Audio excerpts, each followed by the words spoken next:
I think we started looking at this last time. We're going to spend a little bit of time reviewing what we did last time, since we kind of rushed through it, and then we'll get back into the GUI part of it. What this serves to be is an example of how to connect your GUI with other objects. Up to this point in the course, we have connected our objects, our business rule objects, or whatever you want to call them. We've connected them with through the unit tests, where we hard code values to go in and to create, a student with such and such as a name, create courses, and so on. We did that with the pizza example. We created some pizzas of certain sizes and certain toppings, whatever. And then we looked and ran the functions to see if we got the right results. So what we're going to do now is we're going to connect them to a GUI so that we can supply those values based on the user's input, because that's a more likely scenario than having hard-coded stuff, right? We're not going to write a hard-coded program to calculate the price of a pizza order, assuming that everyone orders 3 large pizzas with pepperoni, right? It doesn't make sense. We're going to allow the user to enter stuff in. So that's what I want to go over today.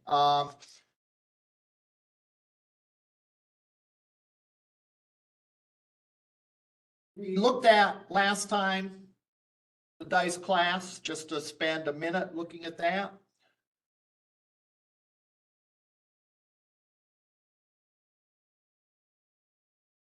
When you're creating a class like this, you think of the properties and methods that it would have.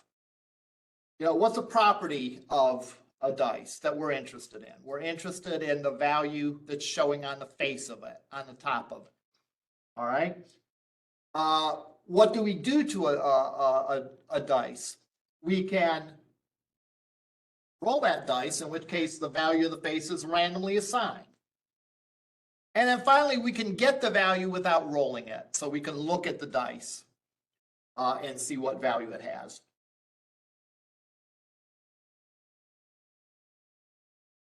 So that's what I have here. Public class of dice, one property, which is private, the face value. The constructor for it, there's no arguments. I suppose you could, well, I don't know if I wanted to do that. But the constructor rolls the dice to randomly assign its face value, and then we can roll it and get it, again, by calling the roll and get method.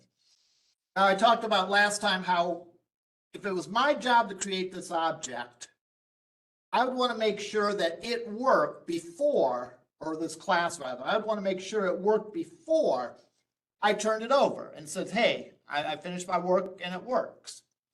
So how would we do that? We would most likely do that by rolling the dice a bunch of times and see if it looks random.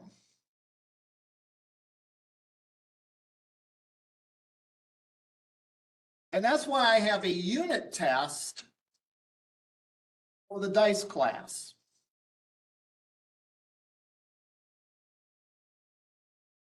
And all that does, the unit test for it, is it rolls the dice a bunch of times and it makes sure that we get approximately 1/6 of the time it gets each answer. And we get the numbers from 1 through 6. So this test runs it 10,000 times, rolls the dice, and gives us the value of the dice. And what I would want to look for is make sure that my total rolls equals the sum of 1 through 6. Because if it was not 1 through 6, I would want to make sure I knew that if it rolled a number other than 1 through 6. I would also want to make sure it does roll all the numbers 1 through 6. And we did that, and we were pretty happy that it works.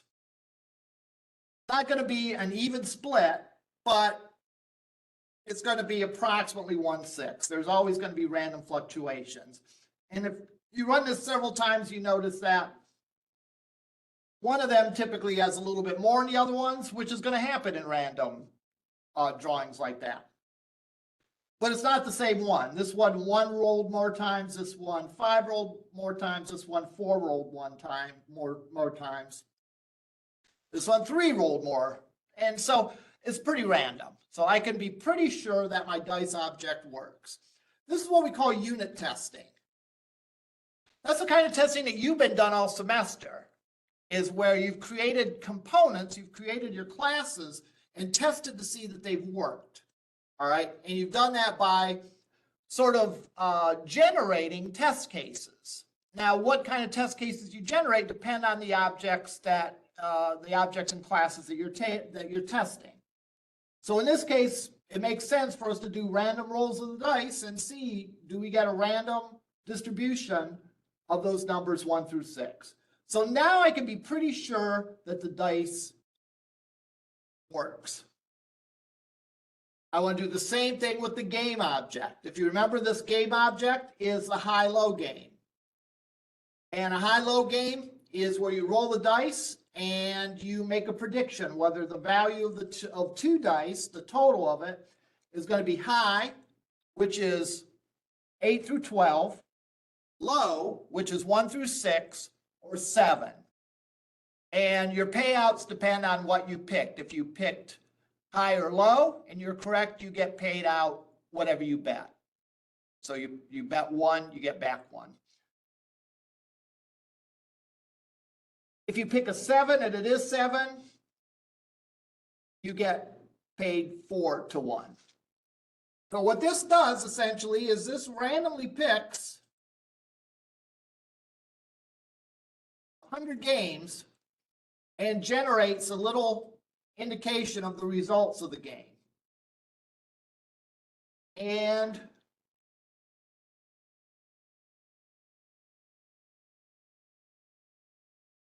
can look and see if that's working correctly.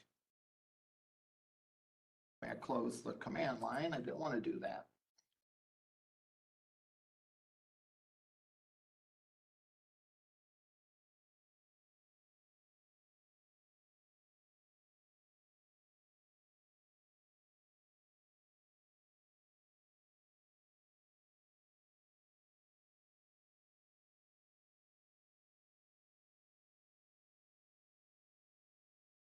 So I run high-low game test, and I run it, high-low game test. This, by the way, is assuming that the dice is rolling correctly, right? So now that I've tested the dice, I can test this. And what we'd do is would look, if I pick that it's going to be 7 and it's not 7, I should lose. If I pick it's going to be 7 and it's 11, I should lose. If I pick 7, here I pick 2, so I pick high, and it's not.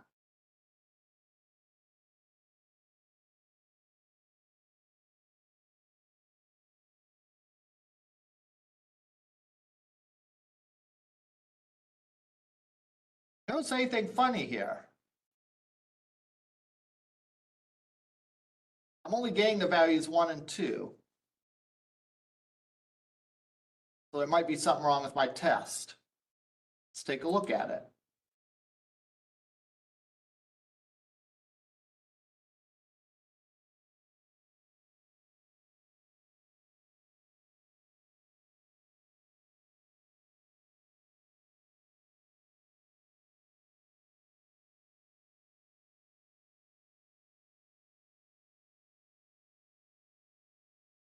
Yeah, this is not going to give me a 0 too often, this function.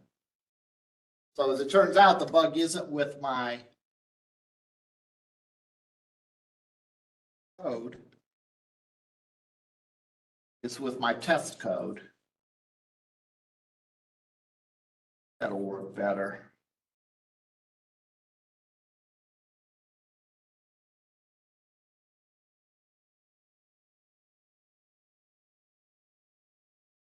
me think that through. So this gives me a number between 0 and 0.9.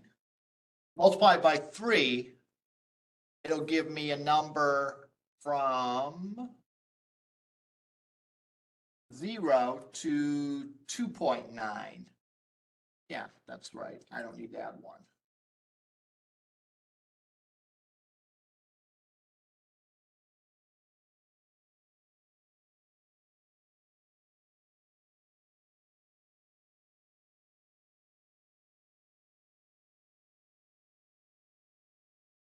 And did I save it? Did. And here I'm picking some zeros. It's kind of ironic that we had a bug in our test program, but it happens. That's why you look at the results of these things, to make sure the results are what you expected, and that if there's randomness involved, that the randomness does hold through. So here we picked 1, we picked 1. Here we picked 2, 2. Not winning very many. Here we picked high, and it is that.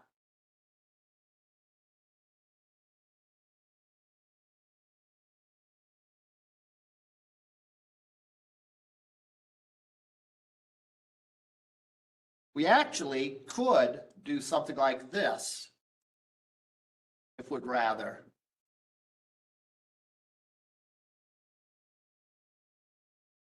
I could make another loop.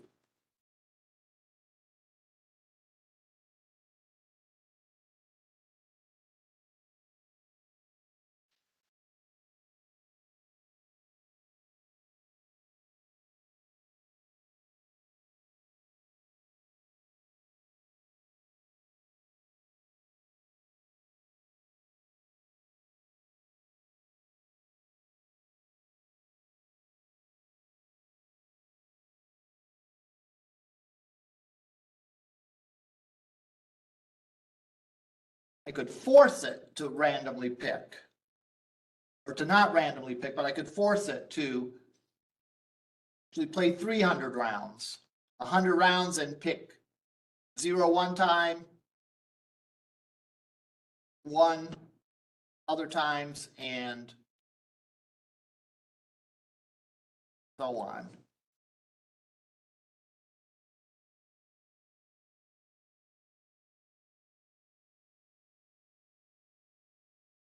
So I'm rigging the deck a little bit and making sure I get the values that I want so that I can test it.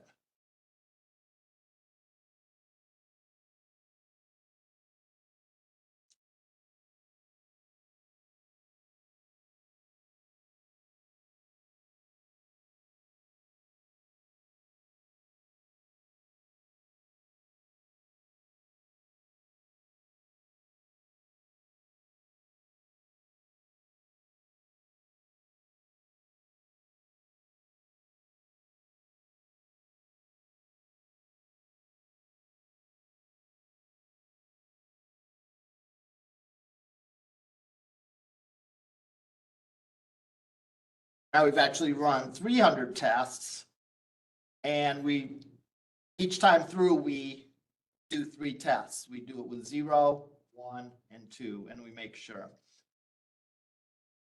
We could also, in fact, this could be interesting.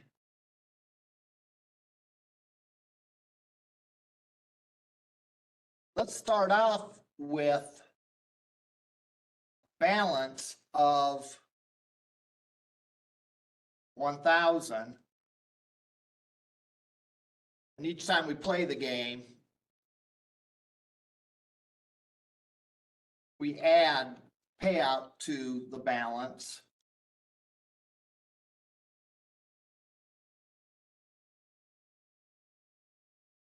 Then we're all done.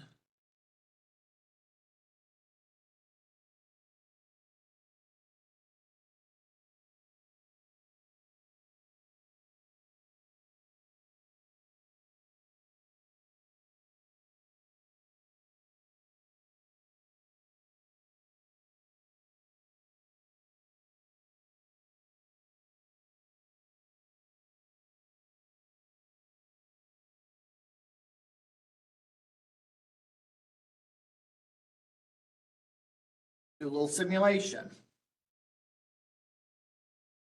Let's see, if we start out with 1,000 points, how many we end up with if we randomly pick and play 300 games?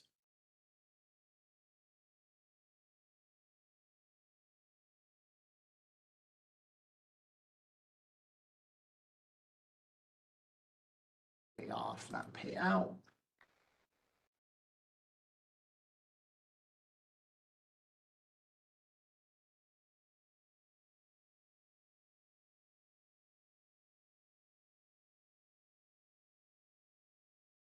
Balance 924. Guess what, folks? You're going to lose most of the time if you gamble. That's what this lesson is teaching you. All right. Because again, the odds are stacked against you. If we ran this again, 940, 950. Be kind of odd if it consistently showed up positive. You'd probably have a bug in that. Anyhow, okay, we're happy that that works. Close out of this. Now we can get to the GUI, which brings these things together. I'm going to open up the GUI. We know that the other code works. We're pretty sure that it works. Now we have to make sure that everything is talking to each other. All right. When I run this, when I compile and run this, we'll first look and see the GUI that we get.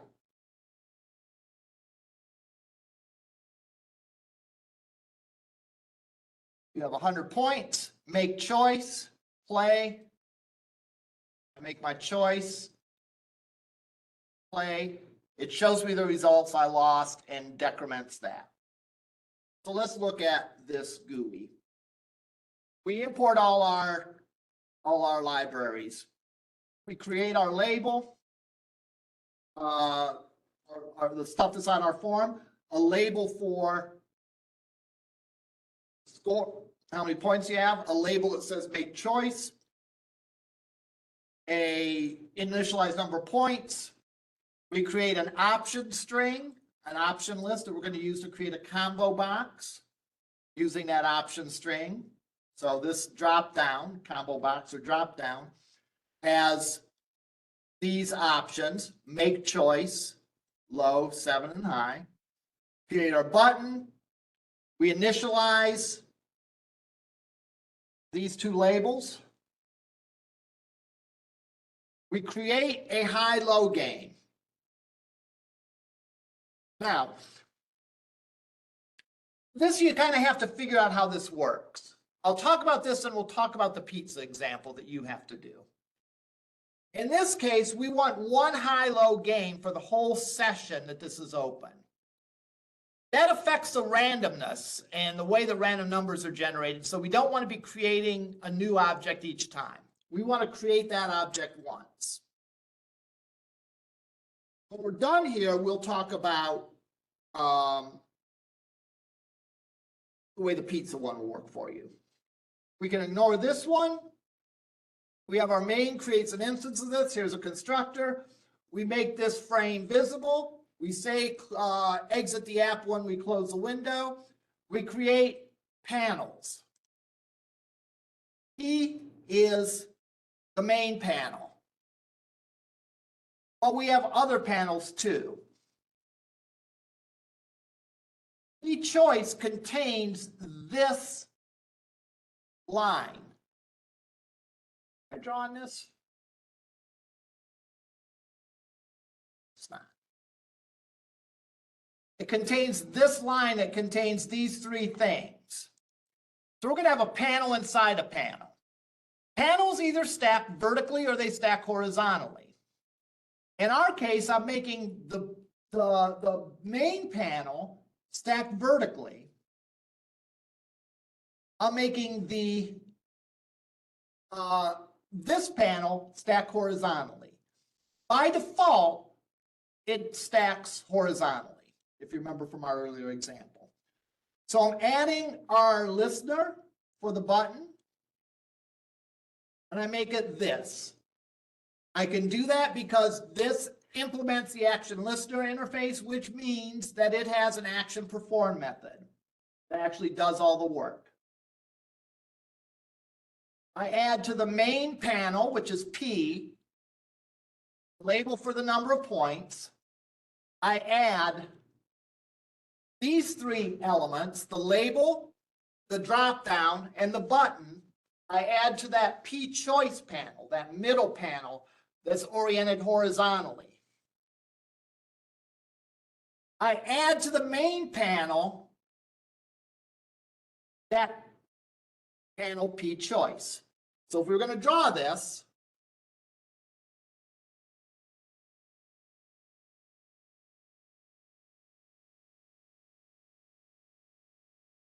we have two panels, one called P and one called P choice.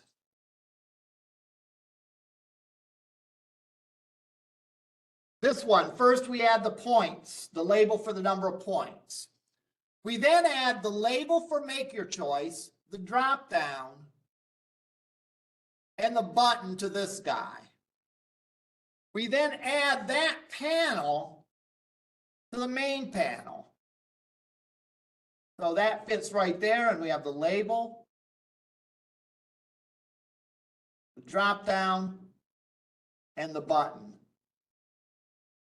Finally, after that, we have what? We have a panel for the dice, which is going to get added to the main panel.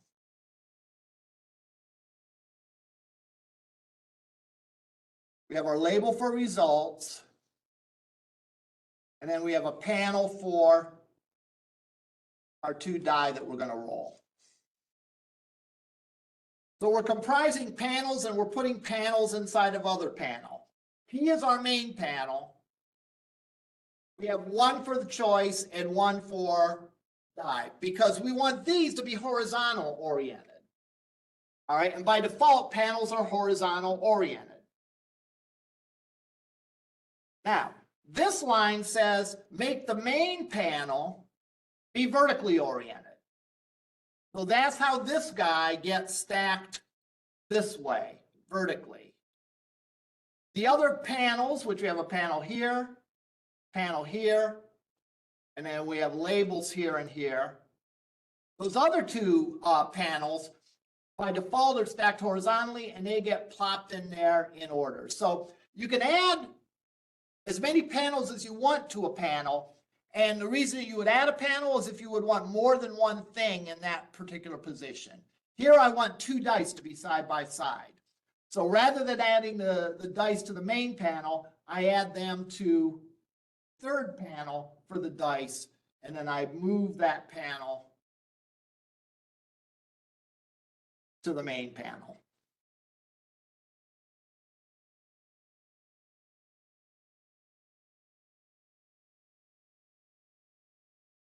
I have a function to set the point label, and what that does is that sets the text to say you have blank number of points. So you start off with 100, so it says you have 100 points. We then add our big panel, which contains all the other subpanels. We add it to this frame. And then we set the size to be 400 by 400, and we give it a go.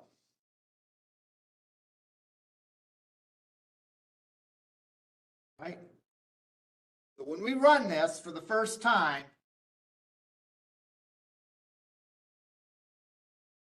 this is what we get. There's no result, so we don't see anything in that text box. We see the number of points. We see this panel, choice panel, which contains the label, the drop-down, and the button. Dice panel doesn't have anything in it now, so it's empty. When we actually play something, then things kick in, and those other panels, those other things appear, saying that we won and showing the value of the two dice.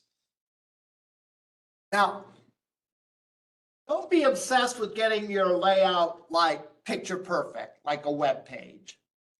The intent is to get the functionality to work. So get this so that it works as opposed to getting it looking perfect.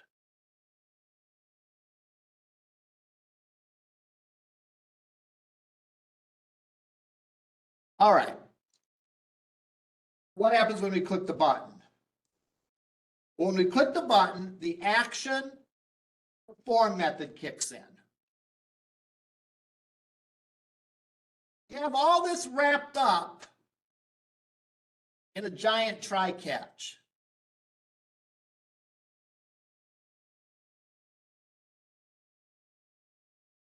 Well, what could go wrong in this? Well, you have files. And when we open a file, maybe somehow that file got deleted. Maybe we don't have all the dice images like we thought we had. So I want to account for that. So I want to catch any exceptions and display it.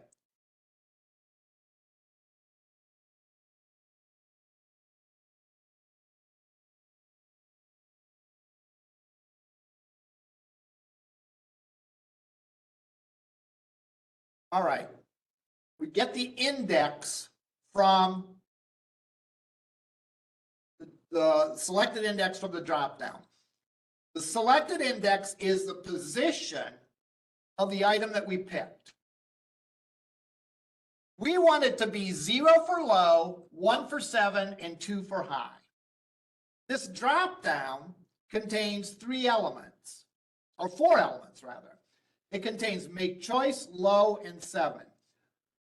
These all have an index starting with 0. So this is element 0, this is 1, this is 2, and this is 3.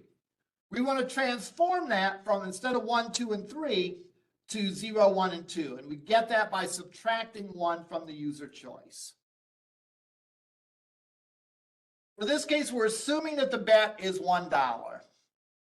And we're calling the payoff, we're setting the payoff to be this play function in our game class, and we're passing it the user choice and the amount of the bet, because that's exactly what this game class is expecting.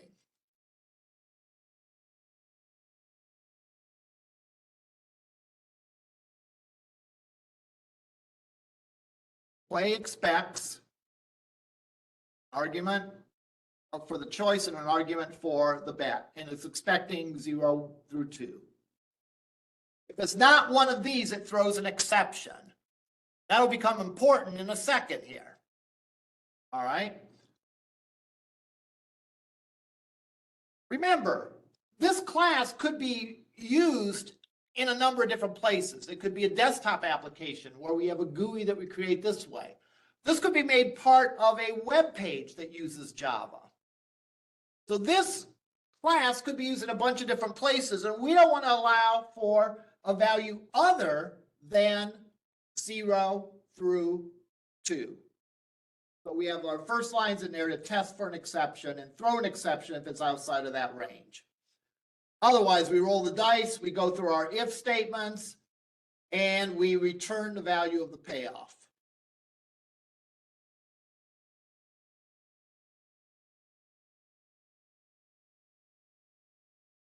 If the payoff is negative, we lost, so we set that label. If the payoff is positive, we won. We increment the number of points. So if the payoff is positive, we add to the points. If the payoff is negative, we subtract to it. We call that function to set point label again. We then form the image name. The image name is simply the value of the dice is the letter D followed by the value of the dice.jpg. If we go out here and look, dice 1 is D1.jpg.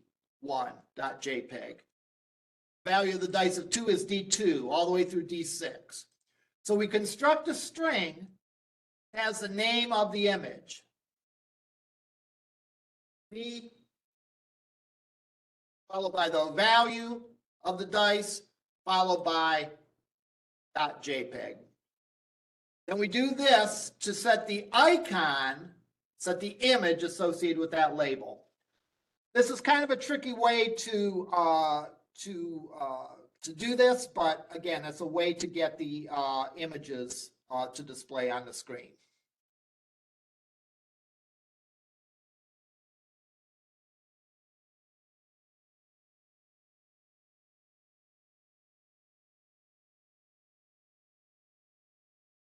If any exceptions occur in this, and where could exceptions occur? Exceptions could occur in two places. One, the game could throw an exception if you give it a value that's not 0, 1, or 2. Or we could get an exception if we didn't have that file and it was looking for the file. In either case, we're going to display the value of, we're going to display the exception set to string or change to a string, converted to a string. We're going to set the results label to equal that. So let's run this.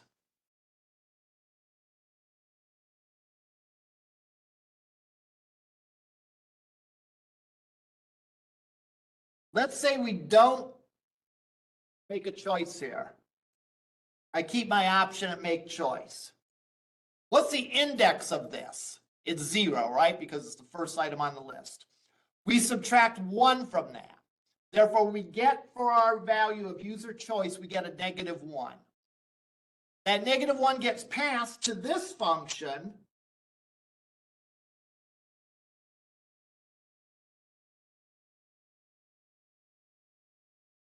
Play, and it creates a new exception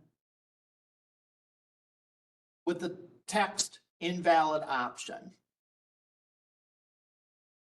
So if I don't make a choice and I click this, it tells me I got an exception, invalid option. Of course, if I make the right choice or a right choice, it goes in and it gives me the values. And values of the results and values of whether I won or lost. Now let's say I'm going to temporarily move these files. Let me rename 2.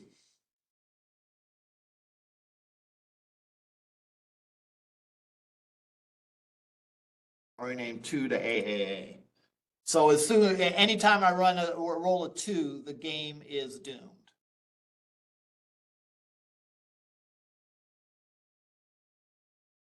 Okay, I'm okay. Still okay. Still okay. Still okay. Still okay.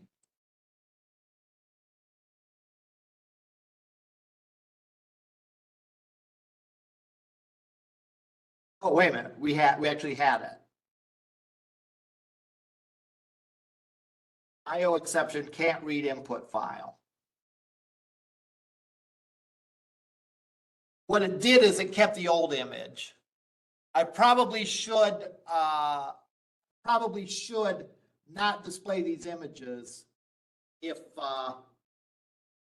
there is no image file. It shouldn't show this as the result. So that's a shortcoming of this. If this guy gets an exception,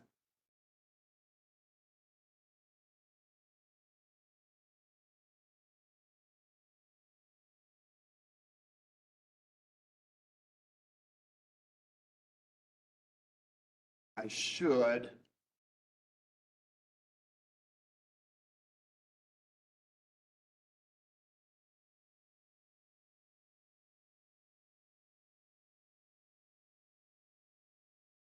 get rid of those images on that. I'm not sure how to do that off the top of my head, so I won't do that. But at least we notified them that there is an error. Now, how is this different from your example? You're going to have to create an application that allows you to enter pizzas and add pizzas to the order. So What you're going to have is something like this.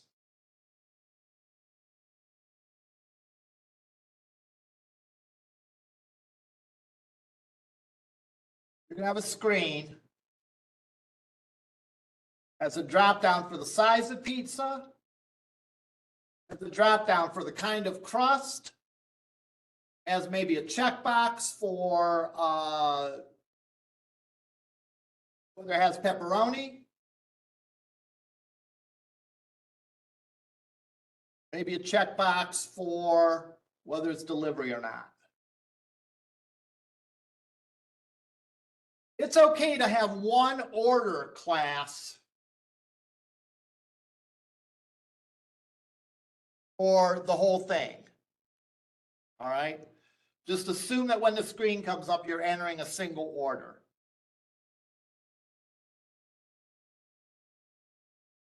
So when you click this, every time you click the button to add the pizza to the order, you're going to create pizza object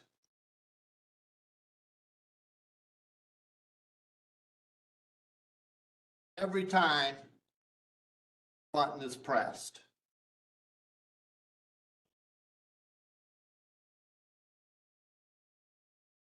I am actually going to say don't bother with the delivery in there, just hard code something for the order object, because I don't want you to have to worry about dealing with the order object. I only want you to worry about the pizza object. So create an order class as soon as an order object as soon as the window is initialized. But each time you do that, you'll create a pizza class or a pizza object. You'll add it to the listing, and then you'll update the total, I think, for price and cost and bake time for the pizza, for the pizzas on that order. So assume this screen represents one order, and you can hard code the order. You don't have to worry about creating the order. You just have to worry about the pizzas that go on the order. So every time they hit the button, create a new pizza object, put it in the order object that you created, calculate the cost and the time, display them, and display this in a list. All right. Now, I have a few things that might be of use to you in doing this in Canvas.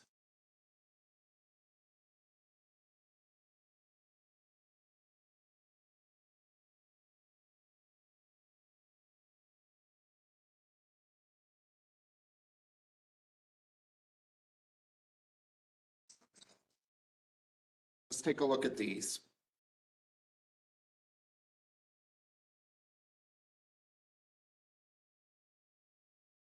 One of them is you might want to have radio buttons. This shows you how to deal with radio buttons. This example.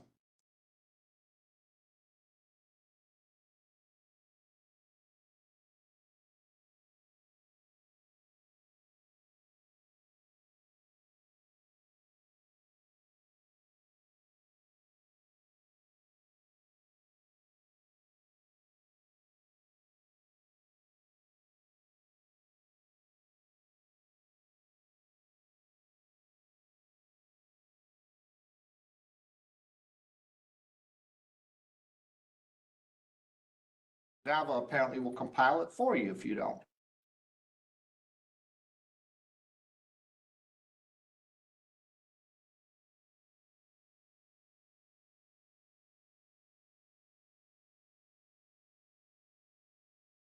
So we have 3 buttons. We click one of these.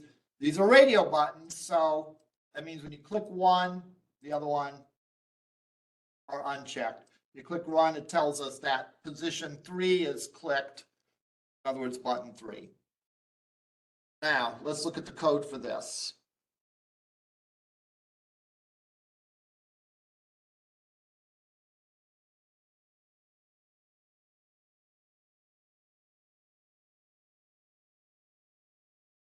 highlights of this thing is we have 3 separate buttons.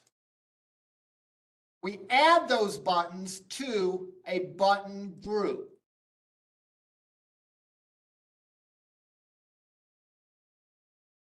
We create those buttons, we add those buttons to a button group. Then we can add the button group to the panel. Oh, we actually don't add the button group to the panel, my mistake. We add the individual buttons to the panel. So that's how you make it act like a radio button. You create individual radio buttons. You add each of the radio buttons to a radio button group. And then you add the individual radio buttons to the panel. Then when you click it, you can see which radio button is selected and display the value.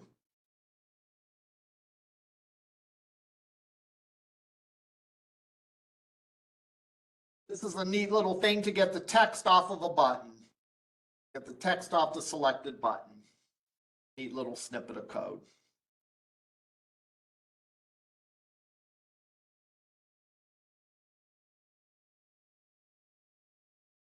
How do you do a scrolling pane?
It's a little tricky.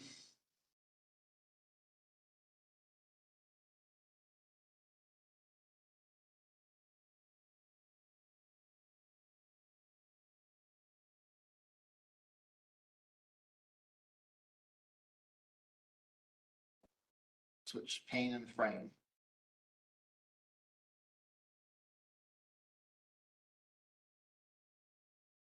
Okay, this adds 100 hellos to a scroll pane that you can scroll through.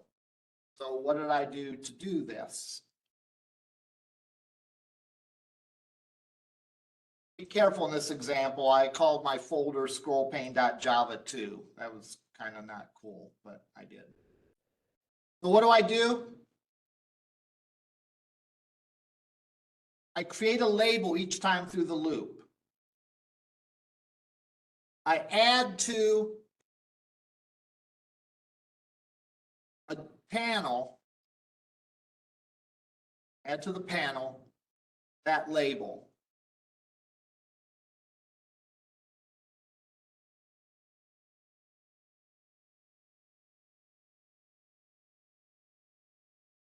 I add to the content pane a scroll pane panel. So we have this, let's see, create my panel, have my frame. I set the frame's content pane to be the scroll panel.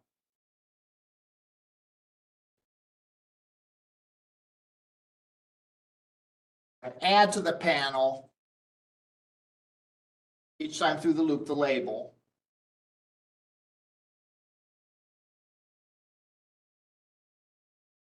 And I say the panel is part of that scroll pane. So this is panel 1, which is part of a scroll pane, so I can scroll through it. The last thing that I did is I created something called an enumeration. An enumeration is where you have a set of values that something has to be. For example, the size of pizza. Size of the pizza has to be small, medium, and large. Has to be one of those. So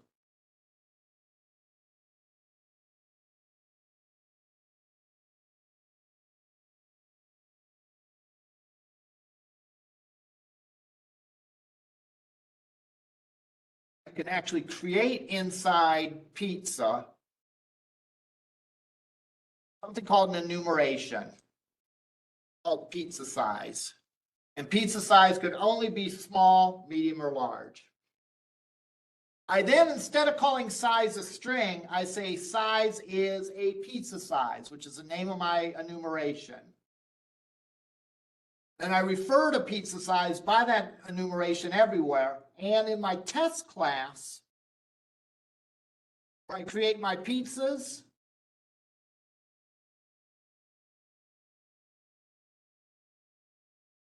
I don't just pass them an ordinary string. I pass them a pizza size dot whatever, where pizza or pizza dot pizza size. In other words, in the pizza class, there's an enumeration called pizza size, and dot large is one of its values.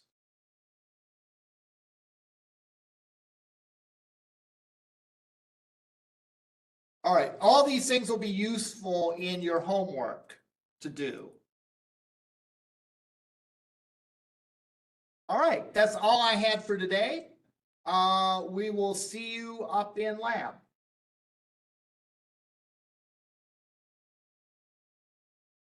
With that, we'll see you next week.